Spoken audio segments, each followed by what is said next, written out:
Magic always comes at a price, and John Constantine is running out of time to pay. Hey, super friends, today we are doing a first look overview of the brand new Hellblazer Omnibus by Jamie Delano. So this was an awesome gift sent to us by the fine folks at Organic Price Books. They are too good to us.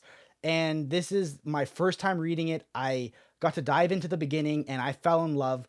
This is the start of the famous over 300 issue Hellblazer series by Vertigo that debuted in 1988. This is John Constantine's solo series where he ages in real time and he has to battle all kinds of demons and magicians, and he makes a lot of mistakes and makes a lot of people upset and smokes a lot of cigarettes. So this is a awesome book. We're going to show you what it looks like. We're going to show you what the spines look like with the other famous Hellblazer Omnibus. And then we're going to flip through some of the early arcs and talk to you about the art and the story. We'll dive into the extras and show you why this needs to be picked up because it is one of the best DC Omnis of the year. Let's dive in. Okay, guys, so first off, let's talk about the book itself. This is published by DC Comics, and this omnibus spans a whopping 1,128 pages. That is a lot of John Constantine adventures packed into one volume.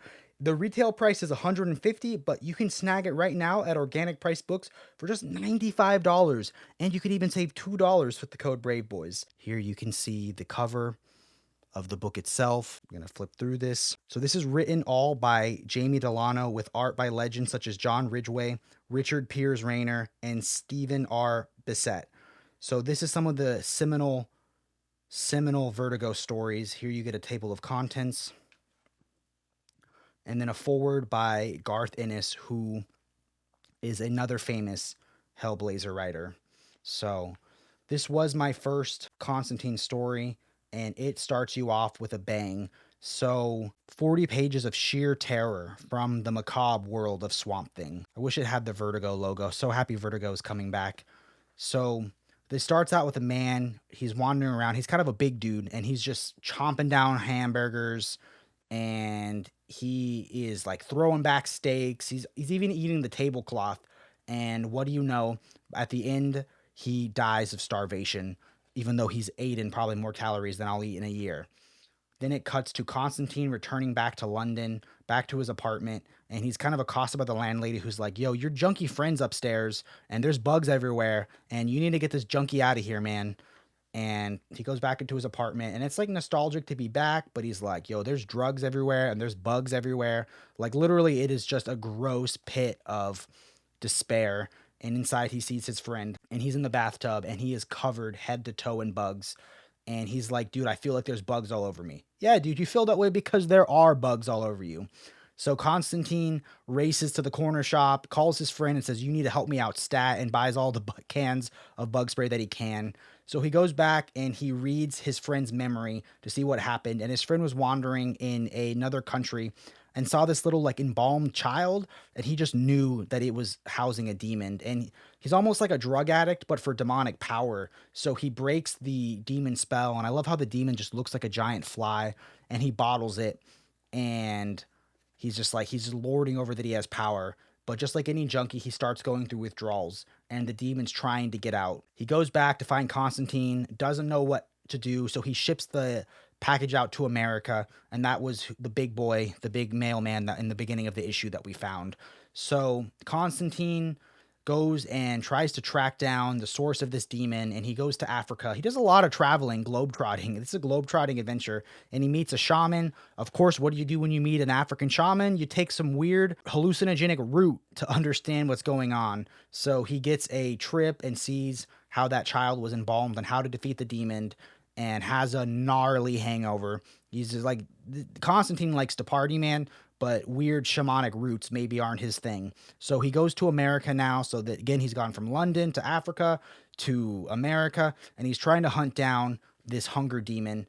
And he meets his friend who kind of like looks like a mob boss, but he's kind of like a voodoo mob boss. And he's got these zombies that fight each other like a voodoo zombie. So I love how Constantine just slaps him and he's just like, yo, Constantine doesn't take any shit in this book. And he tells his friend, he's like, look, man, I know you got your voodoo mob boss thing going on, but how would you feel about a hunger demon running around? That would kind of mess things up. So they decide, you know, we got to stop this demon. And along the way, what you start to realize is that Constantine is haunted by the ghosts of all the people he's let die, or all the people he's let down, or he's gotten killed. And he is pretty messed up. You get this awesome montage of all the people that are being infected by the hunger demon. And, you know, it makes you hungry for steak. It makes you hungry for heroin, hungry for anything that's evil.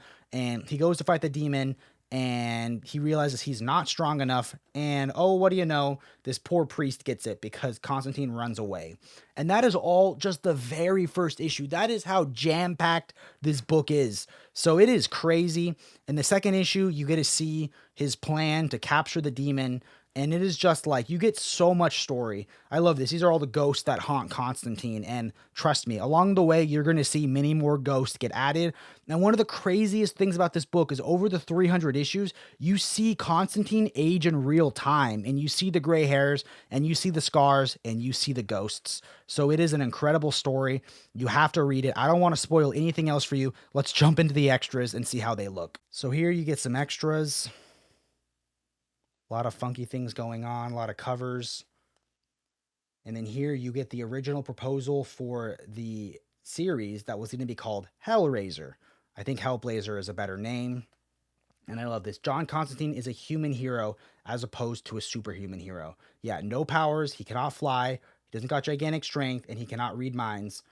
You know, so he is a human. He makes mistakes. He fumbles. He gets drunk. He smokes cigarettes, and he lets people die, and he lets people down. And it is just awesome to see. I wish that these were a little bit higher quality. It's a little hard to read, but it is still cool to get all this early look at this groundbreaking Vertigo series. I love that story that everybody who writes Constantine eventually meets him in a bar or a pub in London sometime. And I love that. Here's some original pencils. The art is just stunning. The writing is stunning. It's got to be one of the best DC Omnis of the year. And I'm so happy that they're, you know, someday we'll have all 300 issues of Hellblazer in the omnibus format if we are lucky. So this is a gorgeous book. Here is his original appearance. When are we going to get a Swamp Thing omnibus? I mean, Alan Moore Swamp Thing omnibus. That's the back cover. Yeah, guys, let's jump into my final thoughts. And that's going to bring this video to a close. Thank you so much for watching and supporting our channel and supporting our friends at Organic Price Books. This is a crazy book, and I can't wait to dive into the rest and finish it. But I just wanted to get this video out as fast as possible. So if you want to support us, you can use our code at Organic Price Books. There, if you want to save $2, you can use the code BRAVEBOYS. Or if you want to save 5% on 4 or more books, you can use the code BRAVEBOYSSIT. Also, we have a Discord. Come meet your new comic book best friend. We do a book club, and it's a great place to ask questions. We got new readers, and we got seasoned readers. And lastly, we do have a Patreon. We do have a free tier that I think everyone should join because all of our announcements go through there. But there is a paid tier if you do want to support us and help keep the lights on for $3 a month, which is less than the price of a single issue of a comic book. So thank you all so much for watching. I hope you buy this book and love it just as much as I did, and keep reading and stay brave.